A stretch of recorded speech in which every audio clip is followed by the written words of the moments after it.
Friends, praise the Lord. இன்னைக்குள்ள வேதவசனம், ஏற்ற காலத்திலே தேவன் உங்களை உயர்த்தும்படிக்கு அவருடைய பலத்த கைக்குள் அடங்கியிருங்கள். 1 பேதுரு 5:6 இப்படியாக சொல்லப்படுறது. ஸோ நாம் தேவனுடைய கைக்குள் அடங்கி இருக்கும் பொழுது தேவன் நம்மளை உயர்த்த வல்லவராயிருக்கிறார்.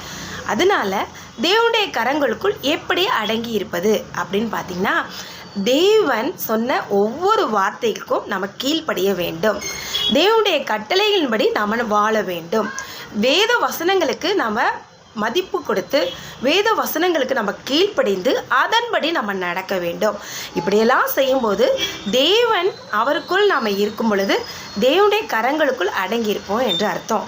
அது மட்டும் இல்லை, தேவன் நம்மளை பார்த்து கொண்டே இருக்கிறார். அந்த பயம் நமக்கு ஒவ்வொரு செகண்டும் இருக்க வேண்டும். இப்படிலாம் நம்ம வாழ்ந்து தேவனுக்கு பயந்து அவருக்கு கீழ்ப்படிந்து அவர் கைக்குள் நம்ம அடங்கி இருக்கும்போது தேவன் நம்மளை உயர்த்துவார். Okay friends,